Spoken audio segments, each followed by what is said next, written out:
Welcome back to another edition of the Here We Go podcast. I am your host, Trent Ging. Today, we are going to be talking about the fact that Adam Schefter is reporting that there doesn't seem to be any big changes coming on the horizon. If you watched the live episode from last night, I know Colin, Lowry, and I talked pretty extensively about things that we wanted to see happen, things that we thought were going to happen. And I'll be honest with you, if we go back into 2025 with this same group of coaches, I'm personally going to be livid, and I imagine the entire fan base is going to be pretty livid, to be honest with you. It is organizational malpractice to bring guys like Teryl Austin and Pat Meyer back. I mean, let's just start with Pat Meyer for a second here. If you need any more proof that the guy doesn't need to be here, look at Broderick Jones. How well is he developing right now? I mean, I know you can't put everything on Pat Meyer. That would be unfair, but I mean, this is a guy who was honestly probably a 3-year, probably going to take 3 years before you see exactly who he is. Well, we went all the way through 2 years.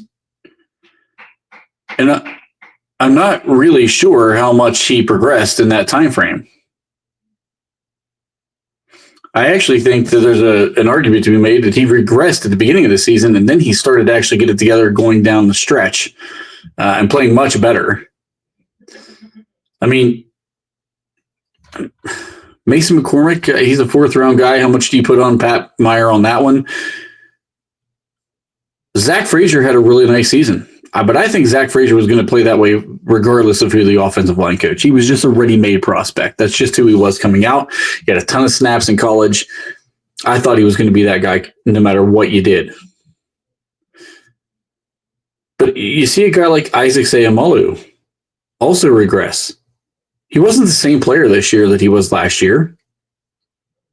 And I think another big issue that nobody seems to be really talking about with him is that the offensive line at times didn't even know which direction they were going.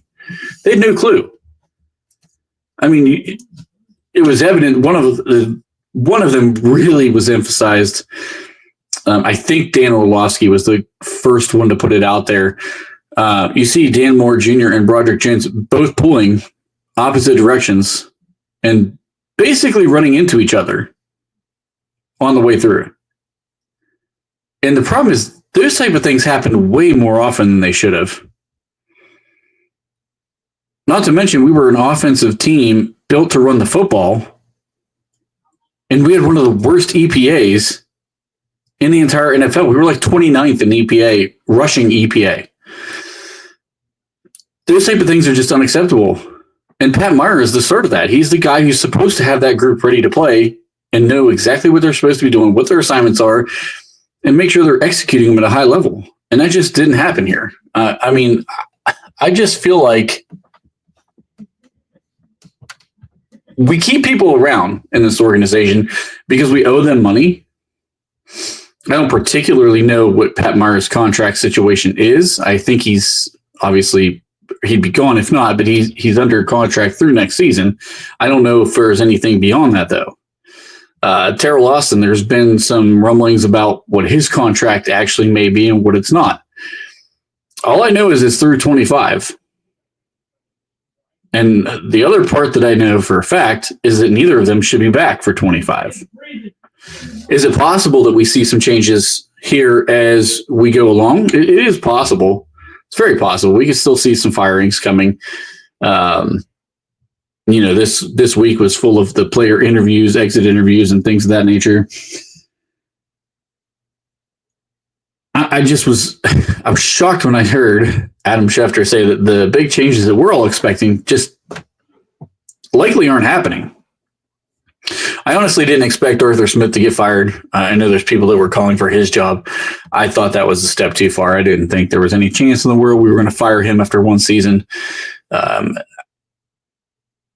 I mean, the quarterback's situation was in flux pretty much all season. And that's just not a way you're going to win football games in the NFL. And I think that they're probably going to give some leeway to him for that. But I question. I really question Mike Tomlin on this. Like, what are you waiting on?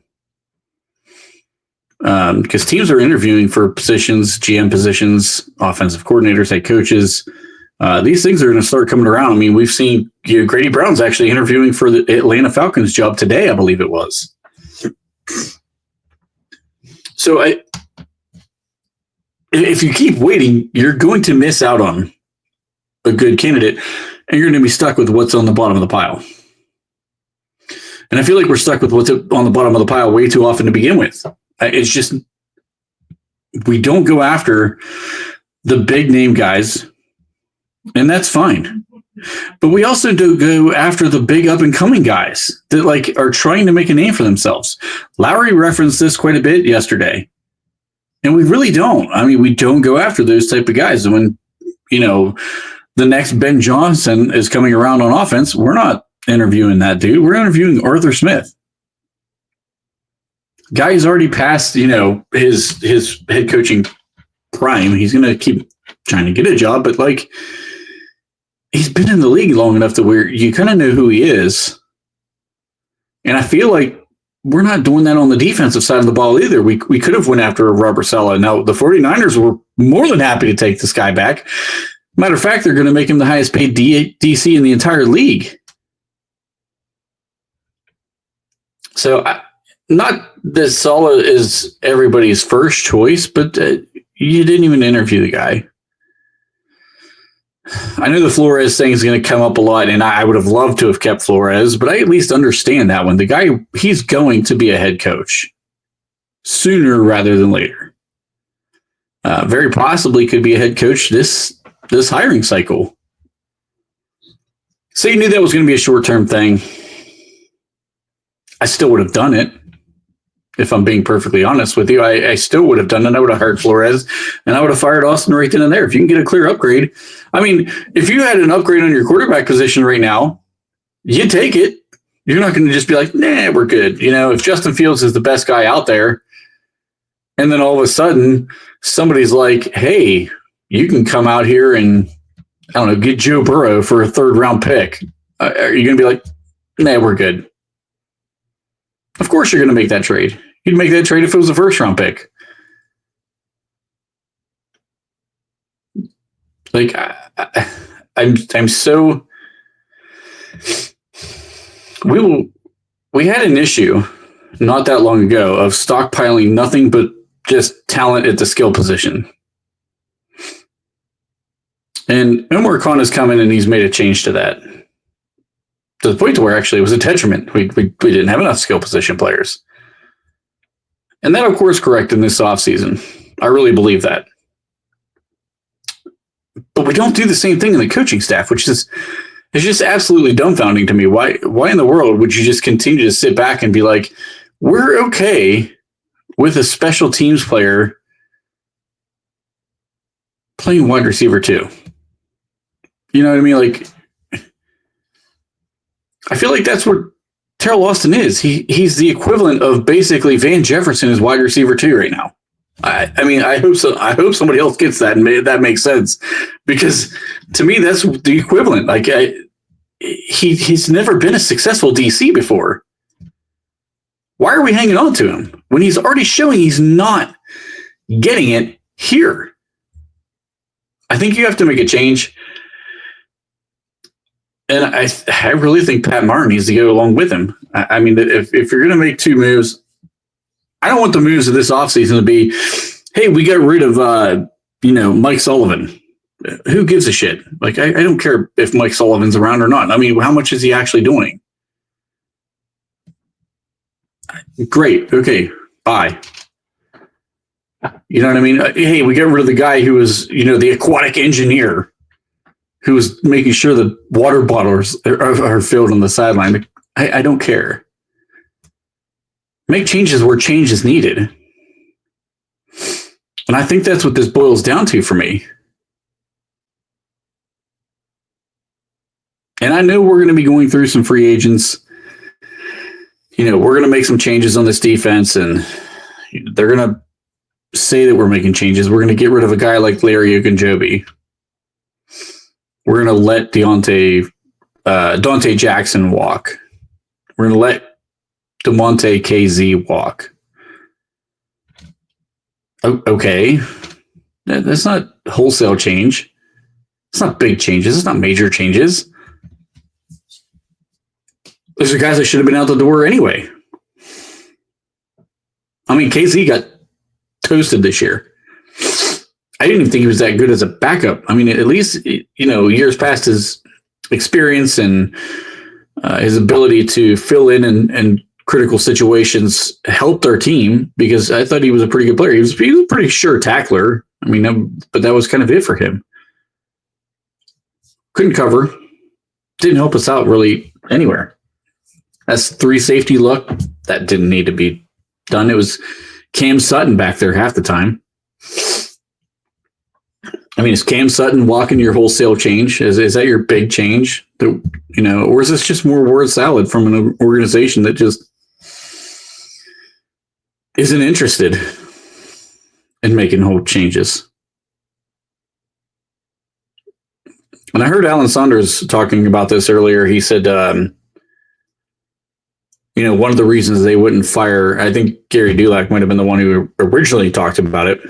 But I was listening to the Morning Rush from Alan, and he was talking about this a little bit.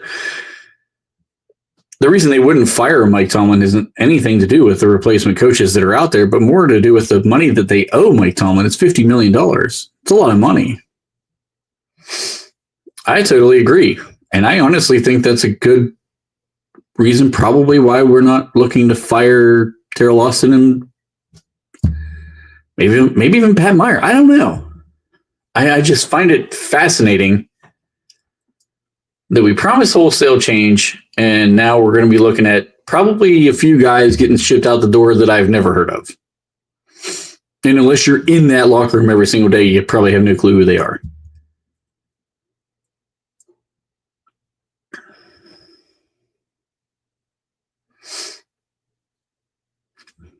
I just don't see the direction of this team right now. You could sell me on the fact that, something is going very wrong and you really need to, even if you saw like the ship was starting to right and it was going the right direction and things were going to fall in line, you could sell me on the fact that things didn't go the way that we wanted to this year, but we saw progress down the stretch. We crumbled down the stretch. It was the complete opposite. And the defense was a big piece of that. The offensive line was a big piece of that. So I don't see how you could even turn this thing around and try to sell it as, oh, well, you know what? You could see that we were making strides, so we're going to run it back. We were way worse in both areas. I find it hard to believe that we're going to go through this cycle again.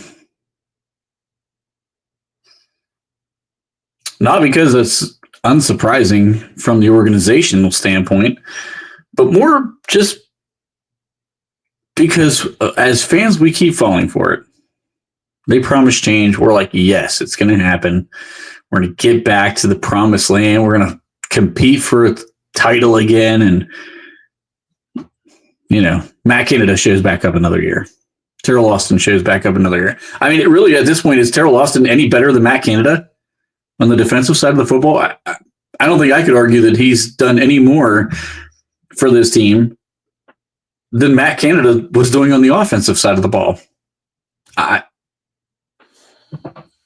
really at a loss.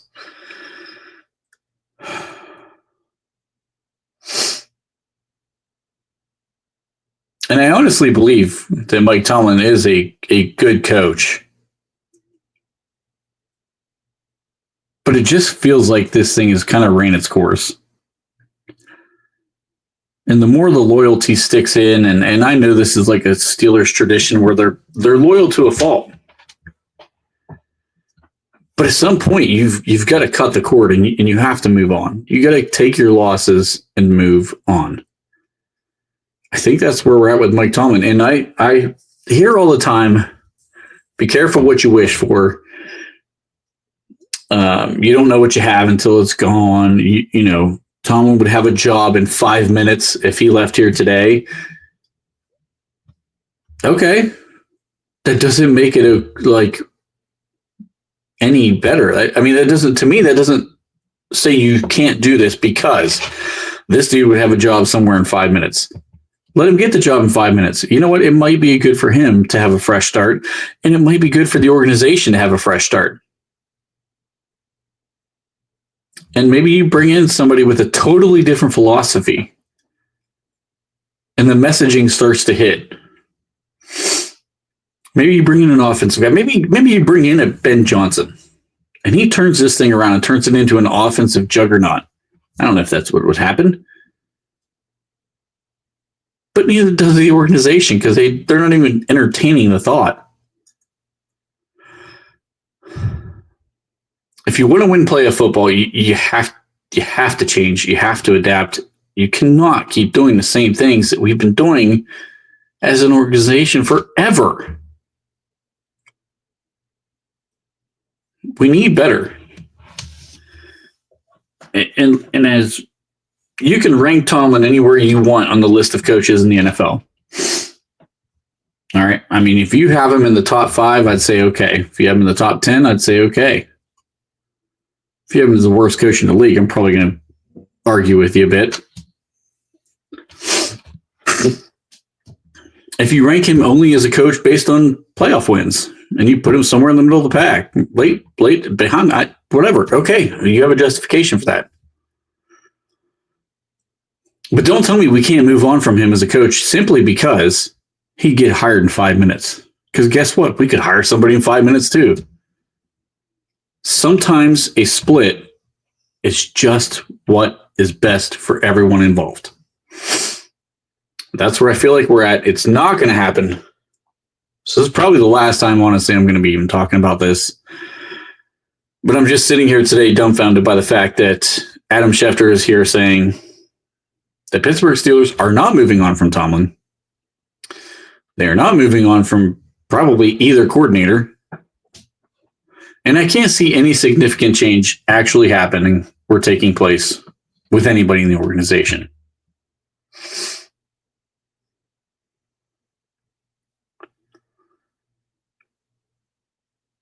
And if that's the way that we're going to approach this thing, and you want to go get a guy like T. Higgins, what's the selling point to him? Hey, we were pretty bad at throwing the ball last year. We don't know who our quarterback is. We're keeping the same offensive line coach that, has gotten most of our quarterbacks killed. Should be fine, right? By the way, we're going to keep the same defense that won't let you get back on the field. Sometimes for almost a full half of football. What's the selling feature? I don't know that you have one. And that's a problem. So that's all I've got for the night. I hope you all have a great weekend. As always, like, share, subscribe, leave comments. If you have questions for future episodes, ideas that you want us to talk about on some of these live episodes, we do have a couple guests that'll be coming on. Looks like one for sure next week, possibly two. Like to get Derek Bell back on here again as well. We'll see if I can make that work out. So if you have comments, questions, concerns, whatever, leave them. Other than that, I hope you all have a great weekend. We'll see you back.